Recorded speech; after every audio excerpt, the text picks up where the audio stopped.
नमस्ते सर्वांना, पुन्हा एकदा स्वागत आहे तुमच्या आमच्या फ्लेवर सफर या चॅनलवरती।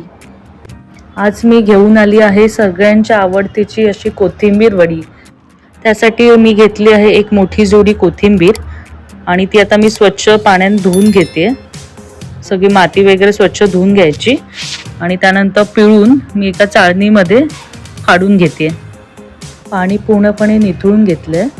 आता आपल्याला लागणार आहे मसाले।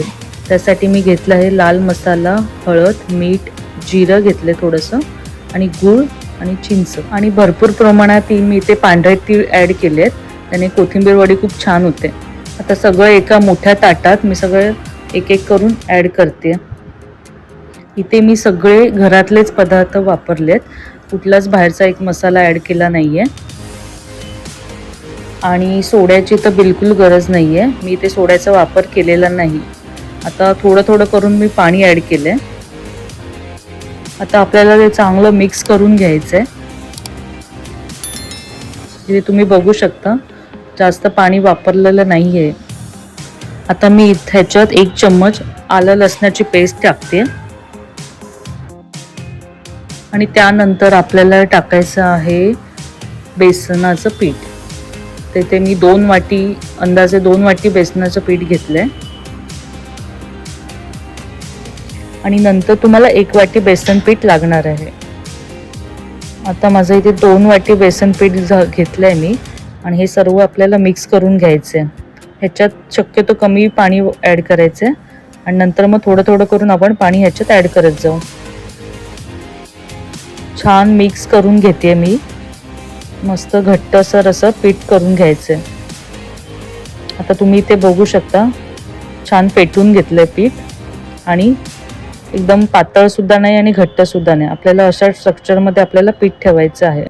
आता ह्याच्यात मी वरतून 2 चमचे तांदळाचं पीठ घेते। त्याने आपल्या कोथिंबीर वडी खूप छान खुसखुशीत होतात आणि नंतर परत एकदा मिक्स करून घेते। आता आपलं इथे मिक्स करून झालंय। आता ह्याच्यामध्ये आपल्याला ॲड करणार आहोत आपण बारीक चिरून घेतलेली कोथिंबीर। त्यासाठी मी परत एकदा कोथिंबीर निथळून घेतलेली कोथिंबीर आता बारीक चिरून घेते। जास्त बारीक नाही चिरायची, शक्यतो पानं अशी एकदम जाडसरच ठेवायची, त्याने मग कोथिंबीर वडी एकदम छान दिसते। आता मी ते बारीक चिरून घेतले, तुम्ही बघू शकता एकदम जास्त बारीक पण नाही केले। आता ही जी चिरून घेतलेली कोथिंबीर आहे ती आपण आता पिठामध्ये ॲड करतोय आणि पूर्णपणे आता एकदम सगळं मिक्स करून घ्यायचंय। अशा प्रकारे तुम्हाला मिक्स करायचंय। पाणी जराही ॲड करू नका, नाहीतर पूर्ण मिश्रण पातळ होऊ शकतं। एकदम सुकंच ठेवायचं। आता नंतर जे 1 वाटी मी इथे बेसन ॲड करते बाइंडिंगसाठी। मीठ आधी सुद्धा टाकलं आपण, पण आता परत बेसन ॲड केल्यामुळे मी परत एकदा थोडंसं मीठ ॲड करून घेते। सेम आपण चपातीचं पीठ मळतो तसंच तुम्हाला हे पीठ मळून घ्यायचंय। तुम्ही बघू शकता असं आपल्याला चपातीच्या पिठासारखा गोळा तयार करून घ्यायचा आहे। आपलं झालं इथे आणि आता ही मोदकांची चाळण आहे, त्याच्यातच मी आता हे कोथिंबीर वड्या उकडून घेणार आहे। त्याआधी या चाळणीला मी तेल लावून घेते आणि त्याच्यानंतर तुम्हाला ह्याच्यात असे छोटे छोटे गोळे करून या चाळणीत ठेवायचे। हाताला तेल लावून घ्या, त्याने चिकटणार नाही।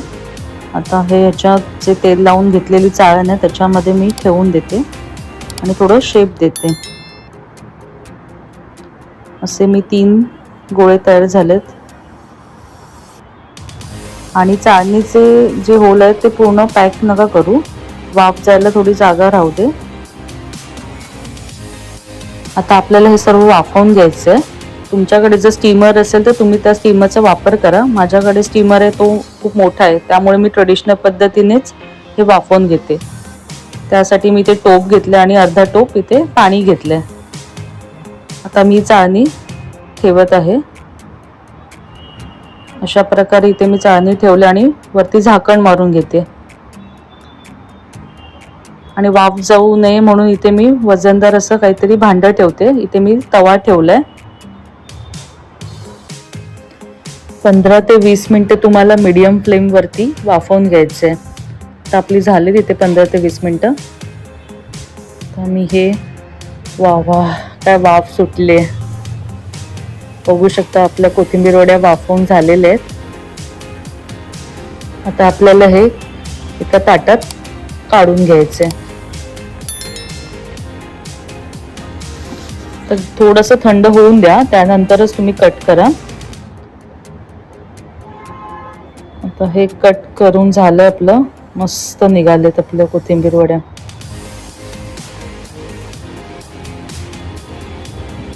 बघू शकता तुम्ही इथे खूप छान झालेत. तर मी कट करून घेते. तुमच्या साईजनुसार तुम्ही कट करून घेऊ शकता. मी ते मीडियम साईजच ठेवले.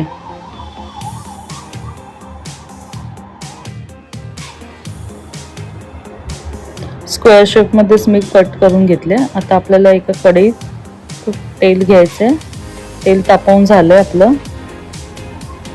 आता एक एक करून आपल्याला ह्या कोथिंबीर वड्या तेलात सोडायचे. जास्त पण तेल तापवू नका, नाही तर डायरेक्ट कोथिंबीर वडे करपून जाईल. वा काय कलर आलाय. आपल्याला असाच कलर मध्ये आपल्याला तळून. त्या सगळ्या तळलेल्या ज्या वड्या आहेत आता मी टिश्यू पेपर मध्ये काढून घेते. तुम्ही बघू शकता आपल्या कोथिंबीर वड्या काय मस्त झाल्यात. आणि तुम्हाला कोथिंबीर वडीची रेसिपी कशी वाटली कमेंटद्वारे नक्की कळवा. आणि आमच्या फ्लेवर सफर या चॅनलला लाईक, शेअर, सबस्क्राईब करायला विसरू नका. आणि लवकरच पुन्हा भेटूया एक नवीन रेसिपी घेऊन. तोपर्यंत सर्वांना बाय बाय.